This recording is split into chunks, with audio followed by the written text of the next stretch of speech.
Tem um outro tema que envolve também o judiciário, porque o presidente do Supremo, o Edson Fachin, ele aposta na pressão da população que cobra transparência para convencer os ministros a aprovarem um código de conduta e ética na corte.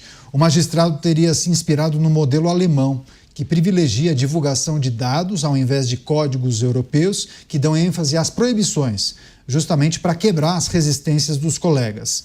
Segundo informações do jornal Folha de São Paulo, os ministros não devem se opor publicamente a algumas questões como a divulgação de valores recebidos em palestras ou eventos, em razão do fato de intensificarem a cobrança de transparência dos parlamentares na execução das emendas.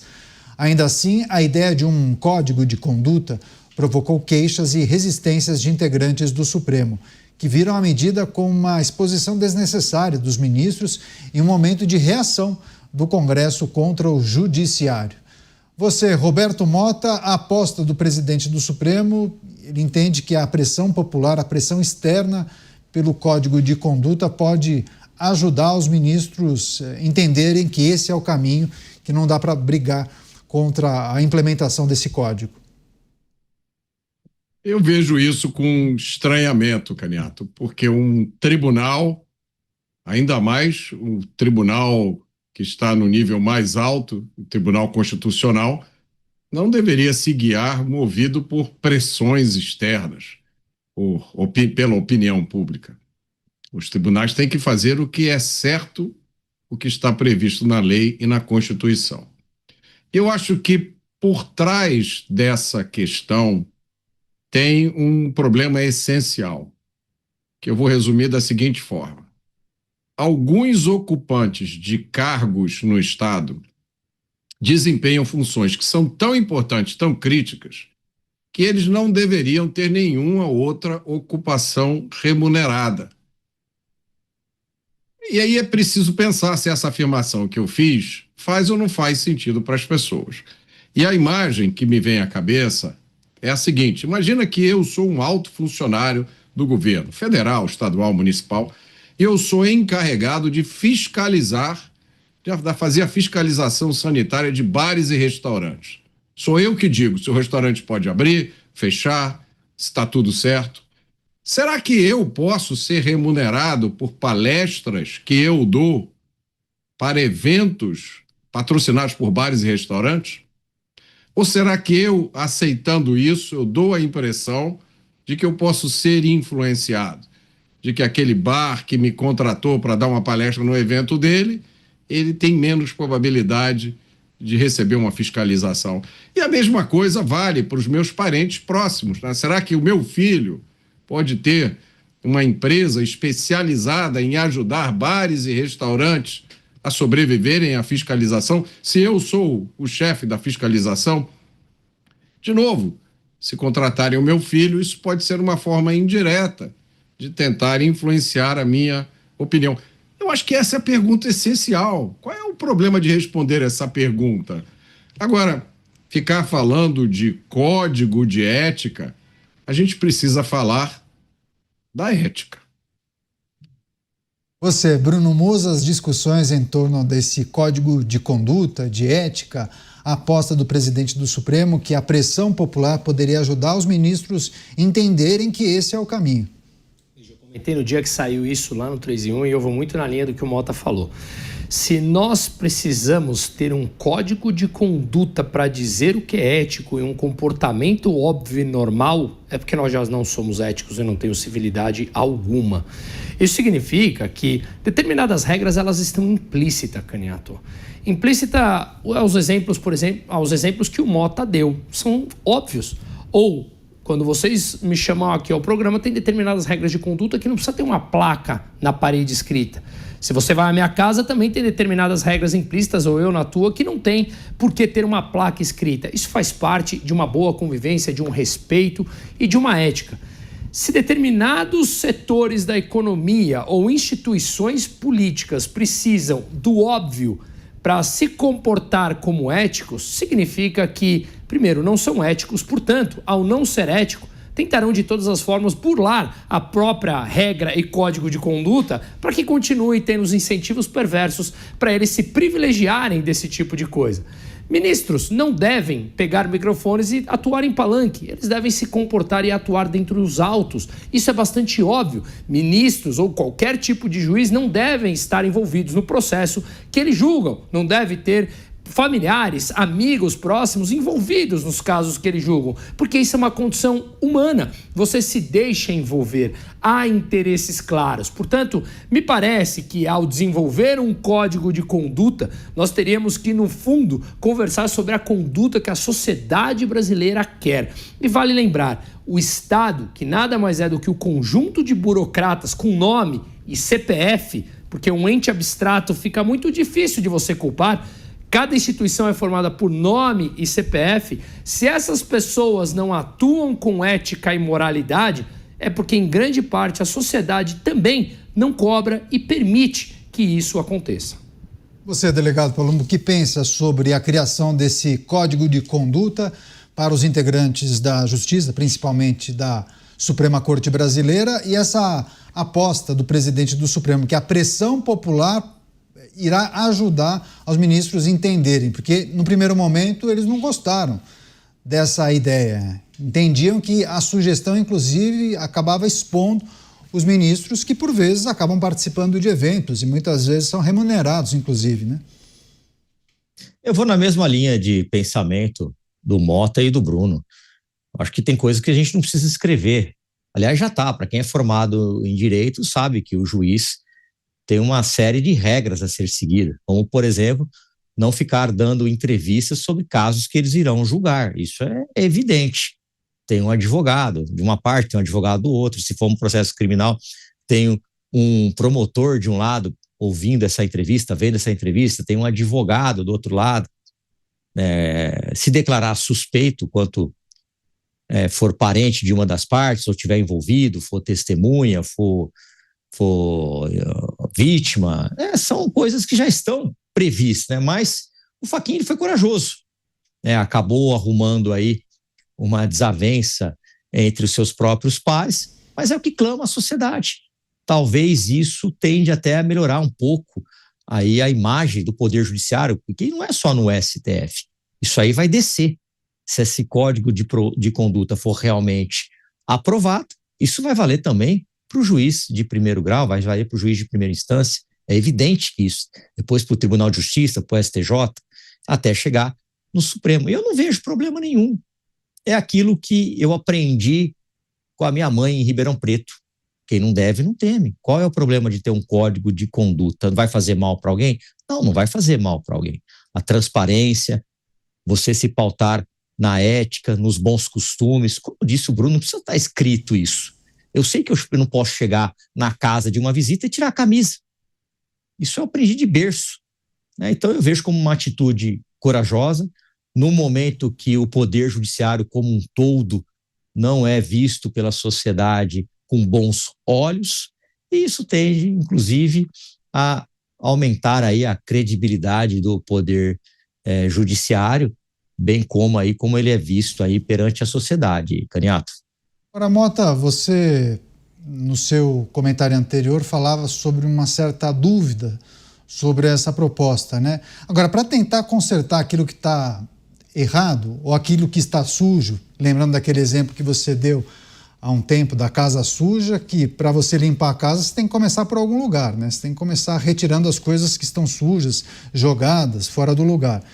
Não pode ser o início de um processo de mudança, mudanças que muitos cobram já há bastante tempo. Não pode ser uma sinalização de que, olha, fazemos um meia-culpa e a partir de agora talvez mudanças serão feitas para tentar reajustar aquilo que está fora do lugar. E deixa eu tentar expressar a minha dúvida, Caniato.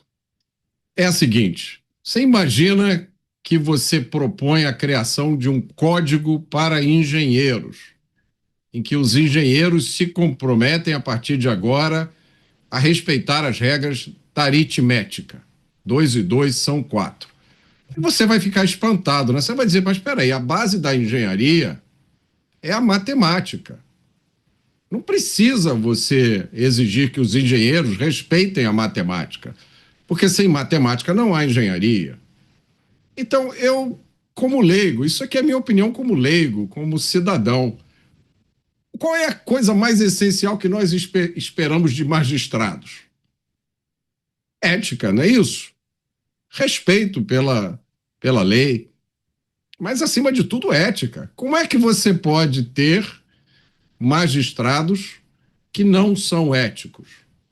Então, você ter um código de ética para magistrados, e eu respeito a boa intenção, eu entendo o problema que se está tentando resolver, mas me parece uma coisa redundante, né? Porque se a pessoa não respeita a ética, ela não pode ser magistrada. Porque como é que você vai julgar conflitos na sociedade se você não respeita as regras da ética, que são básicas?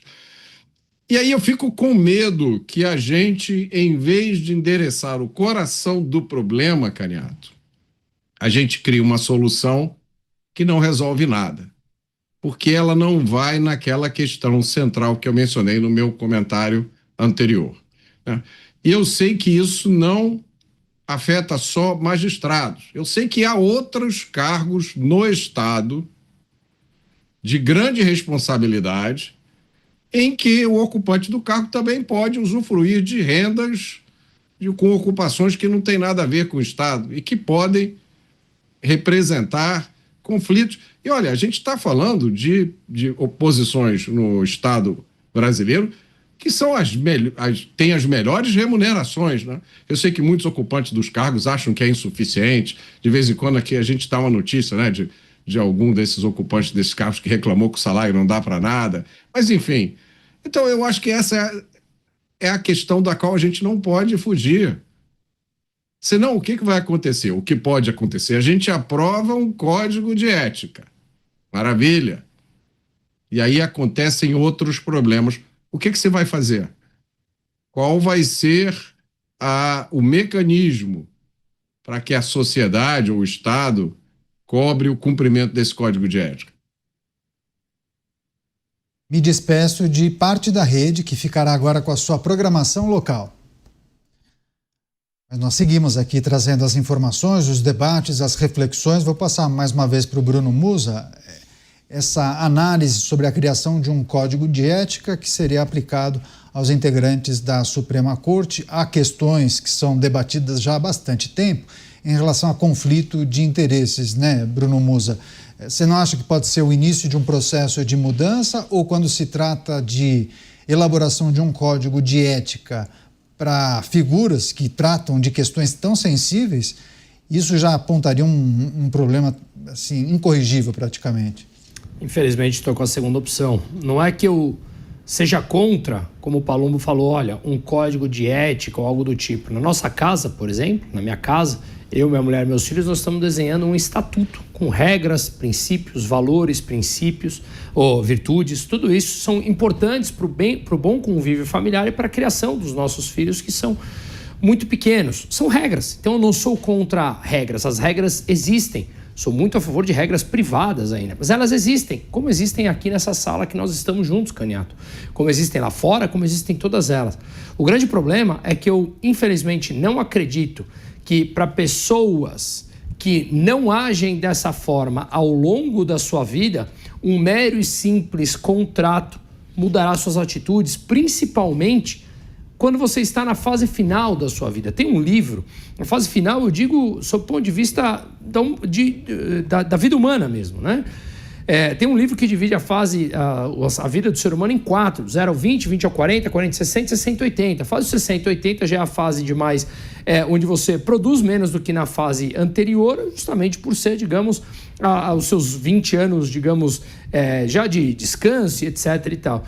Nessa fase, você já tem as suas marcas ao longo da sua vida. Não é porque você escreveu um código de conduta que você mudará o seu comportamento que você trilhou ao longo das suas últimas, das fases anteriores à sua vida. E justamente esse é o grande ponto. Não é ser contra o código de conduta em si, mas quais são as pessoas que serão regidas por ela. Eu acho que no Brasil a gente precisa dar um passo bem antes e atender aqui o nível de civilidade básica, de educação básica, de respeito básico. E eu não estou falando de educação básica, primeira série, não. Estou falando de um bom dia, uma boa tarde, uma boa noite, um não jogar um papel na rua, um nível básico de civilidade, respeitar o teu vizinho com uma música, não andar no shopping com a música alta incomodando o outro. Então, um código de conduta no Brasil, para mim, ele teria que passar muito antes. Então, infelizmente, para mim, isso pareceria muito mais um papel escrito da lei dos homens, que ela é facilmente burlada. Pois é, a gente vai continuar nesse tema. Deixa eu só destacar que a enquete do dia está publicada no portal da Jovem Pan. Aqui você atribui a decisão dos Estados Unidos de retirarem as sanções contra o ministro do STF, também a sua esposa. Gostaria que você se manifestasse. Se puder, vote no nosso site. Recebendo agora a rede Jovem Pan, a notícia que nós estamos analisando, o presidente do Supremo, Edson Fachin, ele não desiste de implementar um código de ética, código de conduta, um livro de regras para os integrantes da Suprema Corte. E ele entende que a pressão popular, a pressão externa, pode ajudar a convencer os magistrados. Mas, delegado Palumbo, no funcionalismo público há muitas discussões em torno de ética, né? Conflito de interesses, até onde o servidor público pode atuar. É diferente quando a gente trata de alguém que trabalha, sei lá, no gabinete ou na subprefeitura, em uma autarquia, e de uma figura muito importante como o ministro do Supremo, né? Não dá para colocar todo mundo no mesmo balaio. Não dá, né? Vamos partir para a prática. Acho que toda residência tem um código de conduta. Eu tinha lá em casa quando eu era criança. E quando eu saía desse código, a punição era tomar umas boas chineladas da minha mãe, e isso não me tornou bandido. Agora eu vou perguntar. Tudo bem, tem esse código de conduta. Aí um ministro resolve não cumprir. Qual vai ser a punição? Teremos punição? Ou vai ser, olha, você não cumpriu isso aqui. Tá, e daí que eu não cumpri? Vou continuar não cumprindo. Quem é que vai julgar? Qual vai ser a punição? Ou vai ficar tipo, tá lá na parede que você não pode, por exemplo, fazer isso, isso, aquilo. Mas e se eu fizer, o que vai acontecer? Nada. Então precisa ter uma punição. Por que eu obedeci aos meus pais? Primeiro, porque eu amo os meus pais. Segundo, porque eu tinha receio da minha mãe de tomar umas boas chineladas, então eu obedecia e não respondia para ela e nem para o professor, que ela não deixava, não permitia isso. Mas e no caso do código de conduta que terá, não sei nem se vai ter, do Fachin, qual é a punição quando você transgride uma regra, quando você transgride normas de condutas? Geralmente você tem uma punição. Eu posso falar como policial civil, nós temos uma norma, nós temos uma corregedoria, nós temos um órgão censor. Quem é que vai punir o ministro do STF que resolver não cumprir o código de ética? Essa é a minha pergunta. Pois é, no jornalismo, por muito tempo, apresentadores, repórteres não podiam fazer nada, absolutamente nada de publicidade, justamente para não ser contaminado com algum tipo de interesse, né? Como é que o cara vai noticiar uma empresa que cometeu alguma irregularidade se ele foi contratado lá atrás por aquela empresa, né? Havia essa dúvida. Hoje em dia, muitos flexibilizaram, principalmente no telejornalismo mais popular. É comum apresentadores que fazem propaganda, né? Aqueles testemunhais. É mais comum. Hoje em dia, flexibilizaram. Só que, de certa vez, um apresentador muito conhecido da maior rede de televisão começou a fazer muitas postagens pagas, só que ele não dizia que a postagem era paga.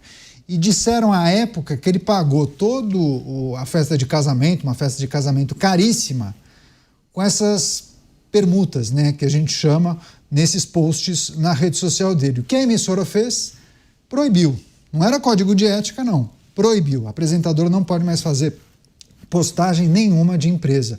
E nem marcar se você for ao hotel bancado pela empresa no fim de semana. Então, a empresa não permite nem que o cara vá para o hotel bacana no fim de semana e faça uma postagem ao hotel maravilhoso e marca ali a localização. Então, essa empresa determinou que os jornalistas e apresentadores estavam proibidos. Talvez essa não fosse uma saída, Mota, não um código de conduta para sugerir que o servidor público evite certas coisas. É proibido, tem que falar de forma expressa. Não pode, acabou. Não pode dar palestra, não pode participar de evento, não pode. E não precisamos restringir isso, talvez, à Suprema Corte, talvez várias cortes de justiça, talvez não seja adequado que o o magistrado participe desse tipo de evento. Ok, pode dar aula, pode escrever livro. Agora, esse tipo de participação em eventos patrocinados por empresa, isso sempre levanta a dúvida, Mota.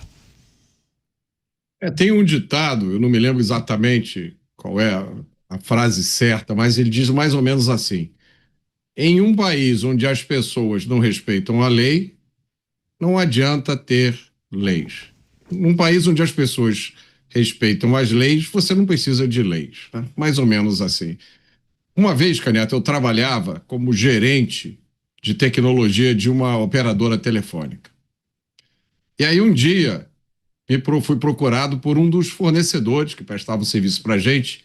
Ele me disse o seguinte: olha, tem uma excelente notícia para você. Nós fizemos um sorteio lá na empresa, era perto do Natal. Você foi sorteado, você ganhou esse laptop. Isso era na época em que laptop era uma coisa raríssima e caríssima. Eu tinha ganhado um laptop num sorteio misterioso. Na hora que ele levantou, eu peguei aquele equipamento, procurei o meu diretor e disse aqui: olha só, ganhei num sorteio, estou doando aqui para a empresa. Use aí como você achar melhor. Certas coisas ninguém precisa dizer para a gente o que a gente tem que fazer. Eu arrisco dizer que na maioria das situações na vida a gente sabe o que é errado e o que é certo. Pode não ser conveniente, pode dar trabalho, pode colocar a gente numa situação embaraçosa, mas na maioria dos casos a gente sabe o que é certo e o que é errado. Eu, na minha vida, Caniato, conheci um número gigantesco de servidores públicos. Eu tenho parentes que são servidores públicos e tenho muito orgulho deles. Eu tenho 2 irmãos que são servidores públicos e são pessoas sensacionais, fazem um trabalho que faz a diferença na vida das pessoas. E esses servidores públicos que eu conheço passam por todo tipo de dificuldade. Imagina você querer fazer um trabalho sério numa máquina pública que é movida a interesses de políticos. Então, isso é possível, é viável, e muita gente faz isso. Eu não vejo por que a gente deve admitir exceção. Eu não vejo por que a gente agora tem que passar a achar que é extremamente difícil se decidir o que pode e o que não pode. Eu acho que aquela regra da mulher de César é fantástica, né? Olha só, você vai dar a impressão que você está fazendo alguma coisa errada? Não faça. Tem uma história, eu acho que foi de um presidente americano, que quando se mudou para a Casa Branca, eu acho que foi de um presidente americano, mas enfim, ele se mudou lá para o palácio, para a Casa Branca, ou para um palácio, e ele falou para a mulher: olha, não vamos levar os nossos móveis, os nossos objetos, nada. Ué, mas por que nós não vamos levar? Não, porque ninguém vai ver quando a gente entrar lá com os objetos. Mas todo mundo vai ver quando a gente sair com os objetos. Então, eu acho que não é uma ciência complicadíssima. Principalmente para aqueles que estão nas camadas mais altas do Estado brasileiro. Vou trazer uma outra notícia, mas o Musa pediu a palavra só para encerrar, né, Musa? Rapidamente, como economista e atuante no mercado financeiro, eu amo economia, né? E tem um prêmio Nobel em 1992, chama Gary Becker, um economista americano, que é na linha do que o Palumbo falou a respeito das punições. Ele foi prêmio Nobel mostrando a análise microeconômica com a interação e comportamento humano. E o que ele mostrou ali num dos livros dele? Que o crime funciona exatamente igual toda e qualquer decisão que o ser humano faz. Você analisa o retorno que você vai ter, o prêmio supostamente do roubo, versus com a punição que você pode ter se te pegarem roubando. No Brasil, a verdade é que o crime compensa por completo. E trazendo isso para a interação e comportamento humano, onde ele foi prêmio Nobel, a questão é: quais serão os castigos, as punições dos ministros ou dos envolvidos no Código de Conduta se eles não cumprirem aquilo que eles mesmos escreveram? Eu acho que tende a 0. Portanto, a chance é muito grande de não ser respeitado.